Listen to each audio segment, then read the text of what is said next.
Segment है मेहमान के बोल, जिसमें हमारे मेहमान तशरीफ़ लाते हैं और ऐसी पाकिस्तान की फेमस सेलिब्रिटी जिनको आप बहुत ज़्यादा पसंद करते हैं और आपकी ख्वाहिश होती है कि उनके बारे में जाना जाए। तो इसलिए हमारे दरमियान जो मेहमान आते हैं हम उनका तारुफ आपको कराते हैं। आज जो शख्सियत हमारे साथ मौजूद हैं वो पाकिस्तान शोबिस इंडस्ट्री से उनका ताल्लुक़ है। बहुत सारे मुतादिद ड्रामों में भी काम किया उन्होंने मॉडलिंग भी की। इसके अलावा इंफोटेनमेंट पर भी उनकी खिदमात हैं और इसके साथ साथ स्पोर्ट्स के कई प्रोग्राम उन्होंने किए हैं। तो एक मल्टी टैलेंटेड शख्सियत है और यानी अगर हम उनको ये बोलें कि एक ही लफ्ज़ में अगर हम उनकी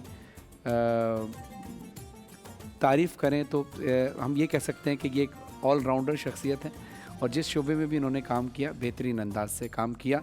मेरी मुराद है मोहतरमा सुमैरा खान। अस्सलाम वालेकुम। जी वालेकुम सलाम। आई एम गुड, आप कैसे हैं? बहुत बहुत शुक्रिया, आप तशरीफ़ लाई और आपके आने का बहुत शुक्रिया। और बहुत सारे लोग आपके बारे में जानना चाहते हैं। हमारे जितने भी सेलिब्रिटीज़ आते हैं उनकी ज़िंदगी में क्या है। टीवी पे तो जो आप कैरेक्टर करते हैं वो तो उस कैरेक्टर का हिस्सा होता है, या अगर आप होस्टिंग या ब्रॉडकास्टिंग करते हैं वो एक अलग हिस्सा होता है। लेकिन रेडियो से टीवी तक का सफ़र मैं चाहूँगा कि पहले यहाँ से हम शुरू करें कि रेडियो से शुरू हुए और टीवी तक आप जो पहुँची, अगर मुख्तसरन आप इस सफ़र को बताएं ताकि जो लोग मेहनत करना चाहते हैं उनकी मोटिवेशन हो। एग्जैक्टली फरहान, डेफिनेटली जो आपने अभी बात कही है ना कि वो जो सफ़र है ना वो बहुत ही खूबसूरत होना चाहिए, खूबसूरत होता भी है। अगर मैं अपनी बात करूँ तो I was not that much confident. मेरे में कॉन्फिडेंस की बहुत कमी थी। बोलना आता था, डिबेटिंग करती रहती थी, डिबेट्स भी किए हुए थे। लेकिन या स्कूल में किया हुआ था। लेकिन तो आज मज़ा आएगा, तो आप जजेस के साथ आप अरे अरे अरे वाह, यहाँ पे होती है, यहाँ बैतबाजी का मुकाबला होता है और डिबेट कंपटीशन होता है। अरे माशाल्लाह, अरे वाह, ये तो ऐसी चीज़ें आपने बता दी जो मेरी पसंदीदा चीज़ें हैं और मुझे बेहद इनमें इंटरेस्ट है। अभी आपने बात की सफ़र की, तो वो सफ़र ऐसे शुरू हुआ कि यूनिवर्सिटी में थे तो किसी दोस्त ने कहा कि आपको रेडियो करना चाहिए। मुझे लगा अच्छा, क्योंकि बोलना आता था, सही आता था, अच्छा बोल लेते थे, लोगों को सुनने में भी अच्छा लगता था। तो रेडियो गए, वहाँ पर सिलेक्शन हो गई। फिर मैं पिलाक गई, Pakistan institute of language and institute culture. वो बेसिकली वहाँ पे डॉक्टर सुगरा सदफ़ होती हैं हमारे। When I went to her she was like, बेटा तुम तो पंजाबी नहीं करो, तुम्हारी उर्दू इतनी अच्छी है, why you want to do video in Punjabi. I was like ma'am, I don't have any other option right now. And she said I will give you. Punjabi बोल लेती है माशाल्लाह, बहुत बढ़िया होंदी है मैंने पंजाबी। तुसी केहो जी गल करते पे हो तो I think if you are from Punjab you need to know Punjabi. मेरी मदर टंग जो है वो पटोहारी है, लाइक कुत्थे जाने हो, क्या करने पे हो, लाइक इस तरह की। सो या तो फिर वहाँ से फिर उन्होंने मुझे कहा कि फिर उन्होंने मुझे रेडियो पाकिस्तान भेजा। वहाँ पे मेरी सिलेक्शन हो गई। तो रेडियो पाकिस्तान ने जो मेरी एक तरबियत की है, आप यकीन माने फरहान साहब, वहाँ पे आप ना, वहाँ पे आपके जो बड़े होते हैं, आपसे मोहतरम होते हैं, आपके जो सीनियर्स होते हैं वो आपको बेटा कहते हैं। और मुझे इतनी बुरी आदत पड़ गई थी वहाँ पे कि मैं अब जो मेरे से जो छोटे हैं या मेरे से जो जूनियर है मैं उनको बेटा बेटा कहना। माय पेरेंट्स आर लाइक, बेटा तुम इतनी बड़ी नहीं हो कि तुम बेटा कहो। वहाँ पे बहुत मोहब्बत है और मेरे ख्याल में जो हमें सीनियर्स सिखाते हैं वो कोई नहीं सिखा सकता। तो फिर मैं जब जो अब एक न्यूज़ है, वहाँ से मैंने अपना टीवी करियर स्टार्ट किया। तो रेडियो से एकदम मेरा वहाँ पे हो गया। वहाँ आपको पता है, अभी आपने कहा कि बोलना, तो वहाँ पे ये था कि मुझे बोलना आता था और उन्हें एक ऐसा इंसान चाहिए था जो फिल बदी बोलता जाए और इतना बोलता जाए कि रुके ना और कोई रोक ना सके। तो बस मैं थी और उन्होंने कहा बस आप आ जाइए। और फिर उसके बाद आप फिर रुकी नहीं, आप चलती रही। आपको पता है फरहान, हमें ज़िंदगी का मकसद समझ में नहीं आता। तो जब मैंने रेडियो पाकिस्तान किया तो मुझे अपनी ज़िंदगी का मकसद समझ आ गया कि लोगों को अगर मेरी आवाज़ पसंद है या रेडियो पे सुन के वो मुझे कॉल्स करते हैं और वो मुझे कहते हैं कि हमें आपकी आवाज़ ने ये कहा, आपने ये बोला। अब मैं आपको अगर सच्ची बताऊं तो मेरा जो पहला कॉलर था ना वो एक अंधा शख्स था। अच्छा, he was a blind person. या तो कैन यू बिलीव दैट कि मुझे क्या मोटिवेशन मिली होगी जब वो मुझे कहता था कि सुमेरा जी मैं आपकी आवाज़ सुनता हूँ, मैं आपको देख नहीं सकता हूँ, लेकिन आप जो बोलती हैं मुझे फ़ील होता है और मुझे बड़ा अच्छा लगता है। Yes, he was my first fan. और मैं वो वाला जो रेडियो था वो रेडियो पाकिस्तानी था, वो मेरा यूनिवर्सिटी का रेडियो कैंपस था। अच्छा जी, that's how I started my career. माशाल्लाह माशाल्लाह। और जो आपने बात की ना, देखिए अल्लाह अगर किसी की कोई सलाहियत छीनता है या नहीं देता, छीनने से मुराद देखिए छीन तो नहीं सकता, लेकिन अल्लाह ने किसी मसलक के तहत अगर उनकी आंखें नहीं दी थी तो अल्लाह फिर उसको कॉम्पनसेट करता है। और कहीं ना कहीं उसकी सलाहियतों को बढ़ा देते हैं। और आप देखते हैं कि अक्सर हाँ जी, जो लोग ब्लाइंड होते हैं या डेफ होते हैं, जो बोल नहीं सकते, सुन नहीं सकते, उनकी फिर उनकी मेंटली फ्रीक्वेंसी बहुत हाई होती है। फरहान मैं कहती हूँ उनमें मेरे और आपसे ज़्यादा एहसास है। जी, वो बिल्कुल बहुत है। एहसास वाले लोग हैं, बहुत प्यारे लोग हैं, मुझे बहुत पसंद है। अच्छा ये बताइए कि आपका रमज़ान का रूटीन कैसा जाता है? रमज़ान अभी अल्हम्दुलिल्लाह, आप यकीन मानें कि अल्लाह का मुझ पर इतना करम रहा, Allah has been very kind to me अल्हम्दुलिल्लाह। कि वैसे तो पहले रमज़ान में ये होता था कि आप शूट्स पे जा रहे हो, काम कर रहे हो, लेकिन आपको घर में भी टाइम मिल रहा है। तो ये पहला रमज़ान ऐसा है कि मैं अपने अम्मा अब्बा के साथ नहीं हूँ। अच्छा, वरना फिर क्या रूटीन होता है आपका? हाँ जी, इसके अलावा? वरना ये होता है कि रमज़ान रखा, रोज़ा रखा, फिर आपने वो किया।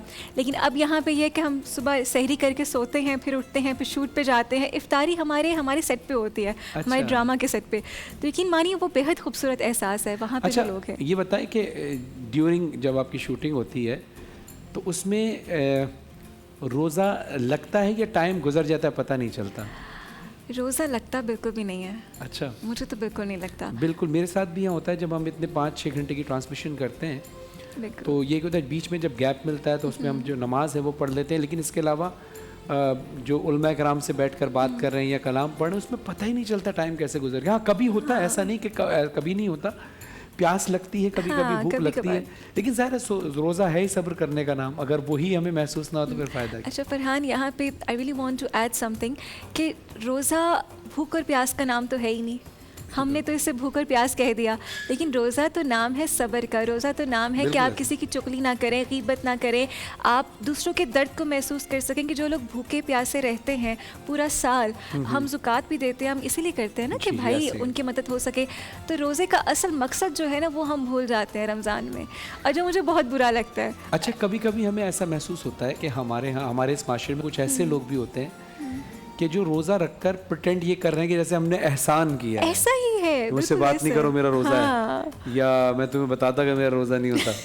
यानी आप सिर्फ रोज़े की वजह से रुके हुए हैं बॉन्डिंग में। तो बेसिकली रोज़ा जिस वजह से आपको रोक रहा है जिन बुराइयों से, क्योंकि गुस्सा भी हराम है, बिल्कुल। तो अगर आप उसको अपनी ज़िंदगी पे अप्लाई कर दें, जो रोज़े में आप अच्छे काम कर रहे हैं, तो यही अल्लाह ने एक प्रैक्टिस का महीना दिया है। बिल्कुल। और उसमें सेल लगाई हुई है कि एक नेकी के बदले इतनी नेकियां अल्लाह अता करेगा। अच्छा फरहान, मैं वही बात सोच रही थी, आई एम सॉरी अगर किसी को बुरा लगेगा तो मैं बहुत माज़रत चाहूँगी पहले से ही, लेकिन पाकिस्तान वाहिद ऐसा मुल्क है जब रमज़ान आता है या कोई भी ऐसे हमारे इवेंट्स आते हैं, जो दीनी इवेंट्स होते हैं, उसमें हमारी प्राइसेस बहुत हाई हो जाती हैं। हालांकि असूलन वो कम होनी चाहिए ताकि सब उसमें हाँ। और फॉरेन कंट्रीज़ में, मेरी क्योंकि फैमिली यूके में रहती है, फ्रांस में रहती है, तो दे हैव दिस थिंग कि उनकी जब चीज़ें होती हैं तो वहाँ पे सेल्स लग जाती हैं और वहाँ पे उनको डिस्काउंट मिलता है।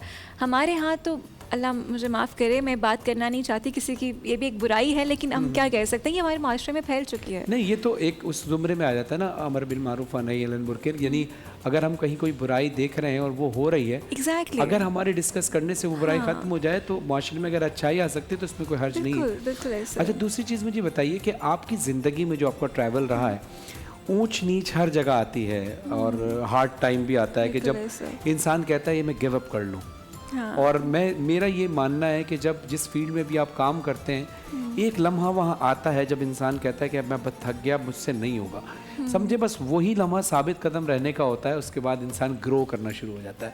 तो आपकी ज़िंदगी में कोई ऐसा तल्ख लम्हा आया हो कि जिस जो आपको बहुत, या कोई ऐसा खुशगवार लम्हा जो आपको याद हो, दोनों में से जो आप कुछ बताना चाहें? अच्छा, तल्ख लम्हा भी कुछ अर्सा पहले आया कि मैं अपने ड्रामा के सेट पे थी और मेरी अज़ीज़, आप ये कह लें बहुत ही करीबी मेरे दिल से, मेरी ताई अम्मा जो थी, उनका इंतकाल हो गया था।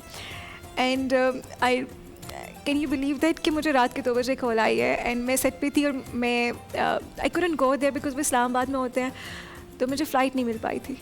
अच्छा। और मैं शूट कर रही थी और आई टोल्ड माई AD कि मेरी ना इंतकाल हो गया है। इट वाज लाइक कि अच्छा हम कुछ करते हैं, लेकिन मैं नहीं जा पाई थी और नेक्स्ट डे मुझे शूट पे भी आना था। तो वो एक ऐसी चीज़ थी कि आप क्योंकि देखें, बेशक वो रिश्ते ऐसे रिश्ते होते हैं कि बहुत दिल के करीब होते हैं। अब बचपन में उन्होंने पाला होता है, गोद में खिलाया होता है, तो वो मेरे लिए एक बहुत मुश्किल लम्हा था कि अब मैं क्या करूं, कैसे अब। लेकिन फिर ये भी कमिटमेंट थी कि चलो ठीक है, अब वहाँ नहीं जा पाई तो चलो यहाँ का काम ख़राब ना हो, ये डेट्स इनके पास है, इनका काम ख़राब होगा तो बोलेंगे बहुत ही, इसमें तो प्रोफेशनलिज्म ही नहीं है, तो वो चीज़ है। लेकिन इसके अलावा भी बहुत सारे मौके ऐसे आए कि जब इंसान में खुद, हम इंसान है ना, बहुत कमज़ोर हैं, जब ऐसा फील हुआ कि अल्लाह मियाँ ये क्या, मैं तो बहुत मेहनती हूँ, बहुत टैलेंट है मुझ में, मैं भी ये बस ये फिर भी हूँ। अल्लाह सब्र अता हाँ, फरमाता है। अल्लाह, मैं कहती हूँ कि मेरे अब्बू ने मुझे एक दफ़ा एक बात बोली, मुझे एंजाइटी अटैक्स आना शुरू हो गए थे, बिकॉज मैं जहाँ यहाँ पे रहना शुरू किया, अकेले, फैमिली नहीं थी, कुछ नहीं था, तो मेरे अब्बू ने मुझे एक दफ़ा बात की, उन्होंने कहा बेटा जब कोई भी साथ नहीं होता ना तब अल्लाह साथ होता है। अल्लाह हमेशा साथ होता है, हमेशा साथ। फरहान साहब, तो बहुत अच्छी बात। अब एक ब्रेक का वक्त है, जी, अगर आप बिल्कुल, इजाज़त बिल्कुल, दें बिल्कुल, बिल्कुल। तो हम एक ब्रेक लेते हैं। और मैं माज़रत चाहता हूँ, आप इमोशनल हो गई, आपकी नहीं, आंखों नहीं, में it's आंसू आ okay, गए। it's okay, I'm sorry for that. अल्लाह आपकी जो तायम्मा है, जिनका इंतकाल आमीन, का जिक्र आपने किया, अल्लाह उनको गरीक रहमत फरमाए और आपके वालिद का साया आपके आमीन, सर पर आमीन, कायम